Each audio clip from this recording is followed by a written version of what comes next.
شهر رمضان الذي أنزل فيه القرآن هدى للناس وبينة من الهدى والفرقان صدق الله المولانا العظيم।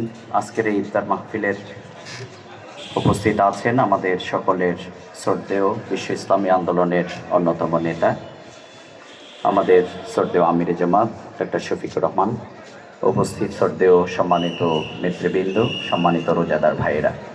আমাদের আমির জামাত অনেক ব্যস্ততার মাঝেও আমাদের মাঝে এসে উপস্থিত হয়েছেন এবং আমরা এখানে আরও রোজাদার ভাই বোনদের মাঝে আরও কয়েক জায়গায় আমরা উপহার সামগ্রী বিতরণ করেছি। আজকে তিনি এখানে এসেছেন, এই জন্যে আমরা আল্লাহ তাআলার শুকরিয়া আদায় করি, আলহামদুলিল্লাহ। সম্মানিত ভাইয়েরা, আমাদের আমির জামাত আমাদের উদ্দেশ্যে বক্তব্য রাখবেন। রোজার যে প্রকৃত মর্যাদা, সেই মর্যাদাটা হচ্ছে কোরআনের কারণে।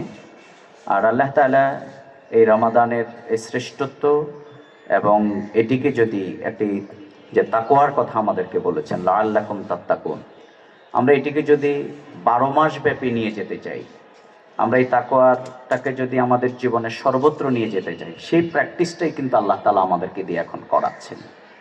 তার মানে অনেকটাই কিছুটা ডামি প্র্যাকটিস, অর্থাৎ হালাল খাবার বর্জন করে আমরা আল্লাহ তাআলার সামনে সেই প্রতিশ্রুতিবদ্ধ হচ্ছি যে আল্লাহ জীবনের প্রত্যেকটি জায়গায় ওমা আতাকুমুর রাসূল ফাখুযু ওমা নাহাকুম আনহু ফান্তাহু, আমরা প্রত্যেক জায়গায় আল্লাহকে এইভাবে ভয় করব, সেই প্র্যাকটিসটাই আমরা করছি।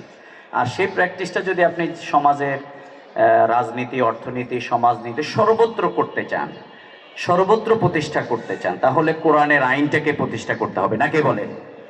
এই জন্য আসুন আমরা সেই তাকওয়া ভিত্তিক সমাজের জন্য, কোরআনের সমাজের কোনো বিকল্প নেই, সেই কোরআনের রাজ প্রতিষ্ঠা করবার জন্যে আমরা আল্লাহ তাআলা আমাদেরকে বলেছেন আফাতুমিনুনা বিবাদিল কিতাব ওয়া তাকফুরুনা বিবাদ, একটা মানবো আর একটা মানবো না, সুযোগ সুবিধা মতো হবে না, গোটাটাকে আমাদেরকে ফলো করতে হবে।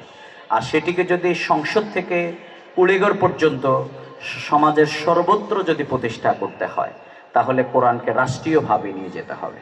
কোরআনের এই মর্যাদা, এই নিয়ামতকে যদি আমরা পেতে চাই, তাহলে রাষ্ট্রীয়ভাবে কোরআনকে প্রতিষ্ঠা করা ছাড়া ইসলামের যত বড় নেয়ামত এবং বারাকাত, এটি কিন্তু আমরা পাবো না, নাকি বলেন? এই জন্যে আসুন আমরা আগামী দিনের যে ভোট যুদ্ধ, আমরা সেই যুদ্ধে, সেই জেহাদে আমরা যদি সৎ মানুষকে নির্বাচিত করি, আনতু আদ্দুল আমানাতি ইলা আহলিহা, আমাদের এই আমানতকে যদি আসল জায়গায় আমরা পৌঁছে যেতে পারি, তাহলে সৎ মানুষের মাধ্যমে তারা যত ভালো কাজ করবে, একজন ভোটার কিন্তু তার সওয়াব পাবেন। আর ওই ভোটার যদি খারাপ মানুষকে নির্বাচিত করেন, দুর্নীতি, সন্ত্রাসী, এরকম অপরাধী, তাহলে কিন্তু এর অপরাধও কিন্তু তার জায়গায় কিন্তু তাকে পেতে হবে। সেজন্যে আগামী দিনের এই অঞ্চলের মানুষেরা, আমরা আগামী দিনের সৎযোগ্য আমাদের শ্রদ্ধেয় আমির জামাত, তাকে ভোট দেওয়ার, বিগত দিনেও 18 সালেও আপনারা ভোট দিয়েছিলেন, সে যুদ্ধের মধ্যেও আপনারা মাঠে নেমেছিলেন।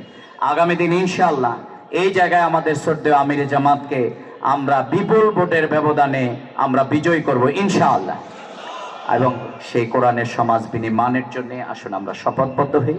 আল্লাহ তাআলা আমাদের তৌফিক দান করুন। আমাদের শ্রদ্ধেয় আমির জামাতের নসিহাগুলোকে সামনে রেখে আমরা এই এলাকাকে করবার জন্য, গোটা বাংলাদেশকে করবার জন্য আমরা প্রচেষ্টা চালাই।